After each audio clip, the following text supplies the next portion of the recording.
Allô, allô à tous! J'espère que vous passez une belle soirée. Je vais juste attendre un petit peu avant de commencer, là, que les gens se joignent à nous. Donc, si vous êtes là, faites des émoticônes, manifestez-vous. On va commencer dans vraiment pas longtemps. Donc, je vois que le monde il commence à se joindre à nous. C'est vraiment génial. Allô, allô, allô tout le monde! Faites signe de vie. Dites dans les commentaires que vous êtes là. On va vraiment avoir du fun. Je vais juste attendre une minute là, que les gens puissent se joindre à nous. Donc, on va commencer dans vraiment pas longtemps.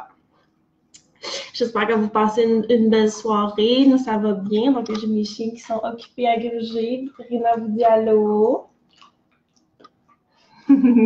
Allô, il y a Jenny qui vient de nous dire bonjour. Donc, on va commencer là dans vraiment pas long. Donc, je suis contente de voir là, que vous êtes tous ici.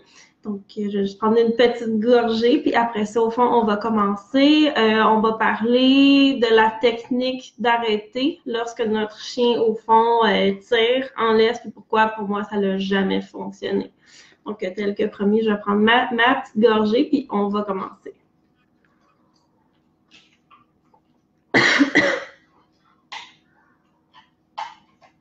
Donc, quand j'ai eu mes premiers chiens, j'étais pas un entraîneur canin, j'étais pas, une experte en entraînement. Donc, bien entendu, comme tout le monde, je me fiais à ce qu'on me racontait.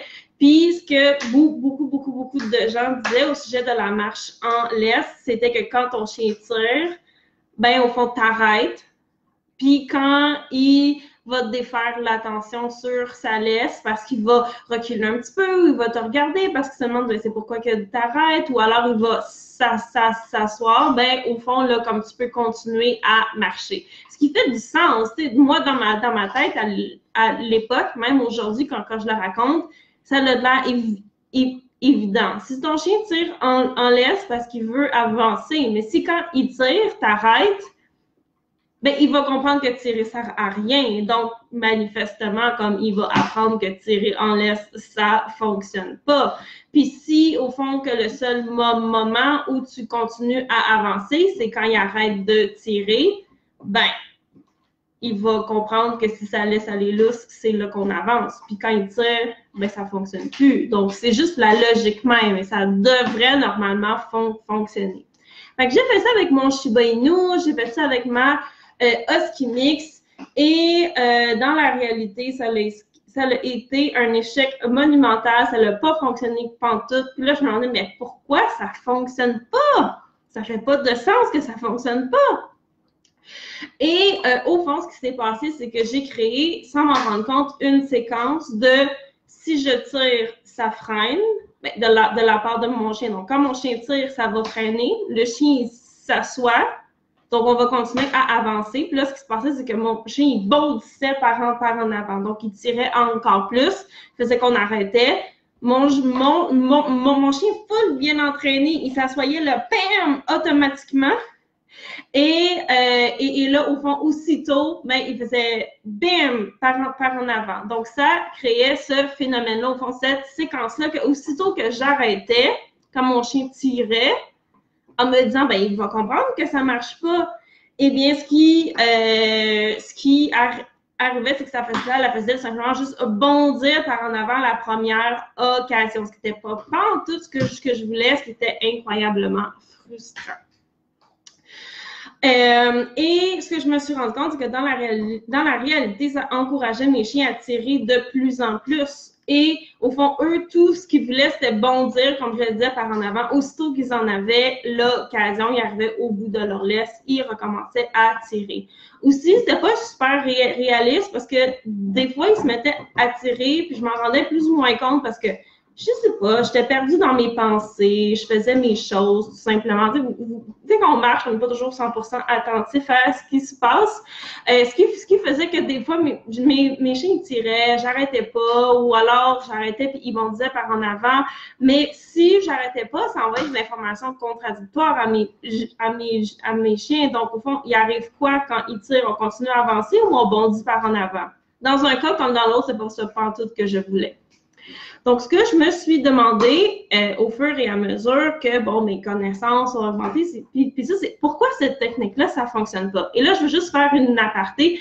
Ça fonctionne pour certaines personnes. Si ça fonctionne pour vous, continuez ce que vous faites. Si ça fonctionne, là, on n'arrête pas ce qu'on fait. Moi, je suis pas là pour vous dire, hey, la technique que vous appliquez, ben, c'est pas bon. Si vous avez des résultats, vous continuez avec ça. Si ça ne fonctionne pas, mais c'est important de se demander pourquoi ça ne fonctionne pas puis qu'est-ce qu'on pourrait faire de différent. Je vais prendre une autre gorgée puis je vais continuer. Donc, au fur et à mesure que j'ai, comme je disais, mes connaissances en enseignement canin puis tout ça ont augmenté, je me suis demandé pourquoi cette fameuse technique-là d'arrêter aussitôt que le chien tire, ça fonctionne pas. Et si ça fonctionne pas, c'est parce que ça crée énormément de frustration pour le chien, mais aussi pour son manieur.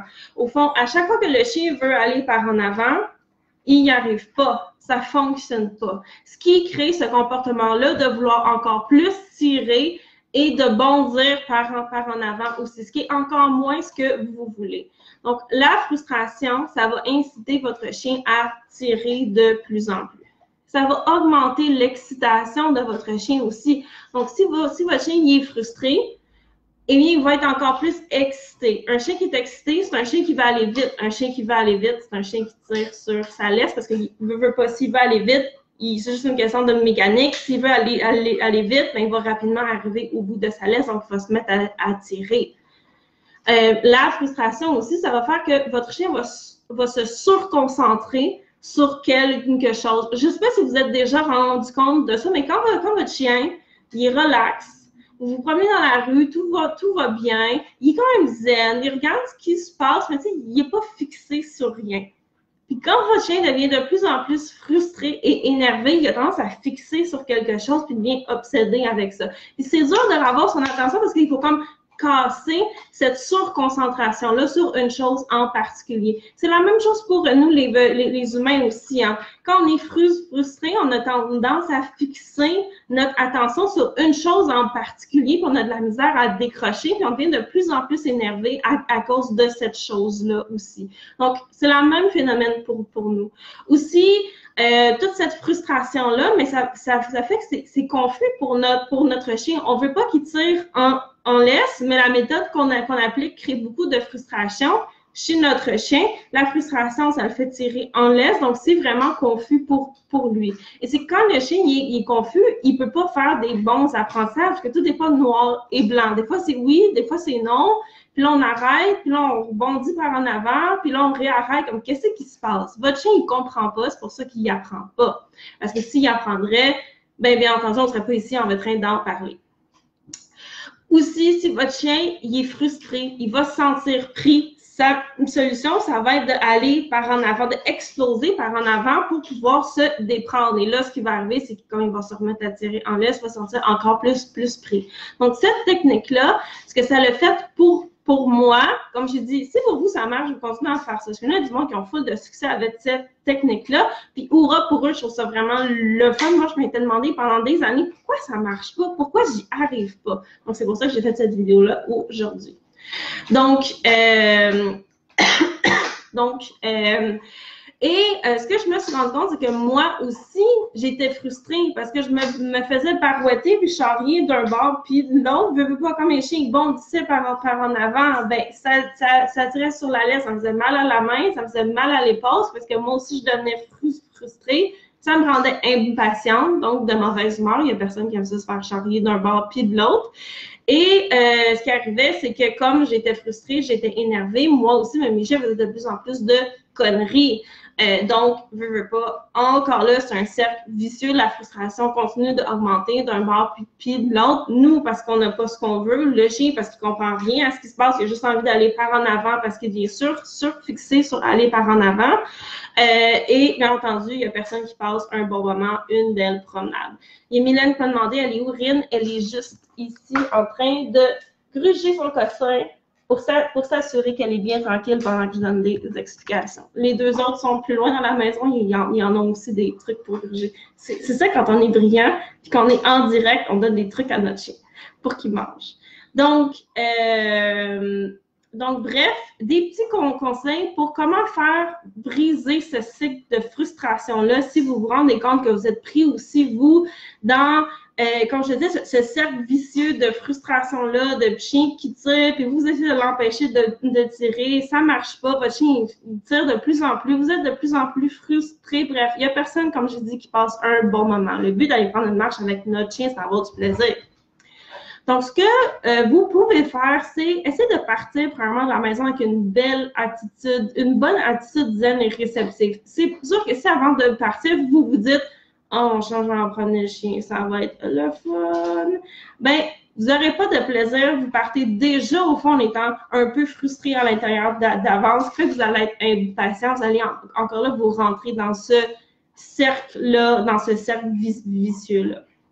Une autre chose que je vous suggère aussi, c'est choisissez un circuit sans trop d'angle droit qui est difficile. Si vous savez que de passer, par exemple, dans la cour d'école, c'est difficile pour votre chien, ben passez pas par là. Tu sais, je sais que c'est un petit conseil niaiseux, mais comme ça aide. Tu sais, moi, je le sais que Rina, sur le chemin principal, qui est inévitable parce que j'habite dans un village dans lequel il y a 3 rues, donc, sur cette rue-là, elle a de la misère parce que Rina chasse les voitures. Donc, ça s'en vient de mieux en mieux, mais j'évite l'heure de pointe parce que là, il y a beaucoup de voitures, ce qui fait que Rina, elle devient vraiment fixée là-dessus.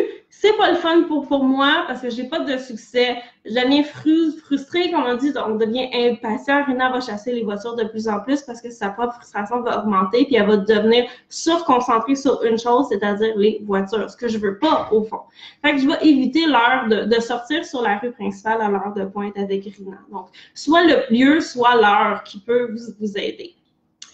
Une autre chose aussi, c'est donnez-vous le droit de revirer de bord. Vous savez, un chien, par exemple, qui est réactif ou qui n'aime pas trop les enfants, vous promenez juste pour le plaisir de vous promener, puis vous voyez un autre chien ou des enfants au loin, faites juste rappeler de manière calme, juste de rappeler votre chien, allez, viens, ça va, on va revirer de bord. Puis, vous revirez de bord, vous continuez à aller faire votre promenade ailleurs. On n'est pas obligé de se mettre dans des situations déplaisantes. Donc, ça, c'est super correct de faire ça. N'hésitez vraiment pas. Une autre chose que je me suis rendu compte dernièrement, c'est juste d'essayer de faire un effort conscient, de garder une attitude qui est calme puis zen. Puis là, je vous parle pas que votre chien lit vos énergies, puis gna comme... on a tous déjà lu à un moment donné, là, que le maître lit le chien lit l'énergie de son maître, puis là, comme il faut avoir une attitude de confiance de maître. C'est pas ça. Le but, c'est juste d'être nous-mêmes calmes puis détendus, de pas partir, comme je disais, de la maison des gens étant craqués, puis d'essayer de, même bon, si les choses vont pas toujours comme on le voudrait, parce que c'est la vraie vie, on va dire les vraies affaires, mais d'essayer de juste être un petit peu plus zen, il n'y en a pas de problème, c'est correct.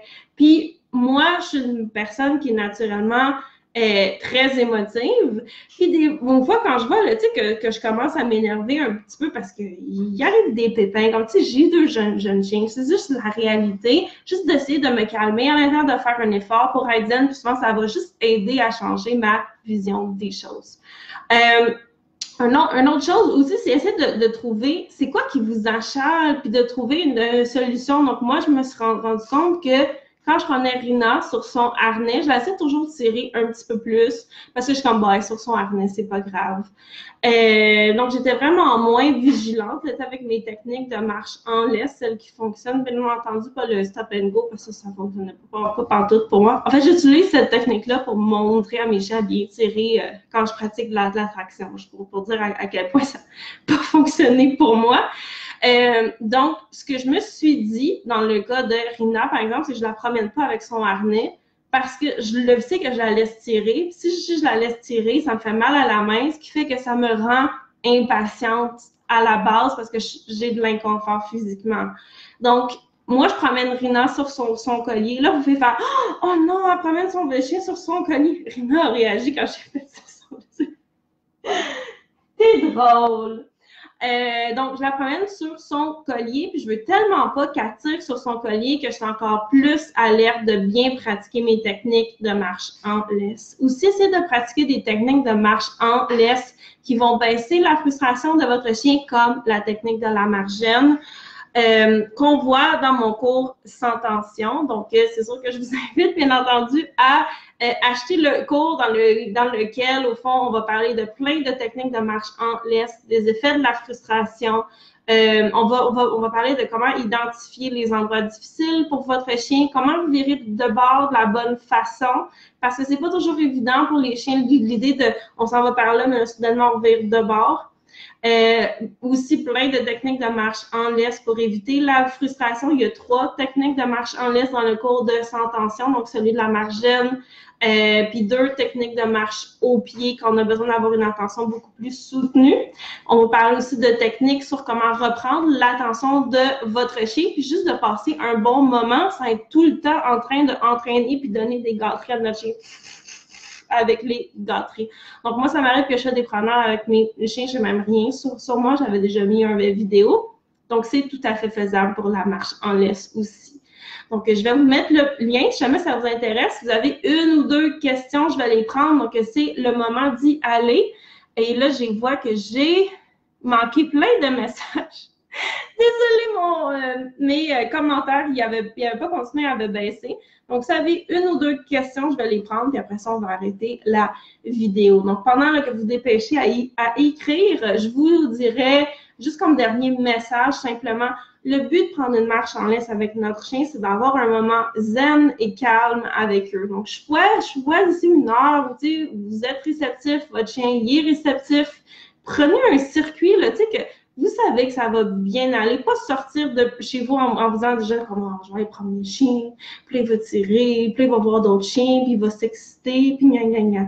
Donc, je promène Rina sur certains circuits que je sais qu'ils sont mieux avec elle, puis je promène Ellie sur d'autres circuits que je sais qu'ils sont mieux avec elle, puis Zeph aussi, c'est la même chose. Donc, n'hésitez pas à faire ça.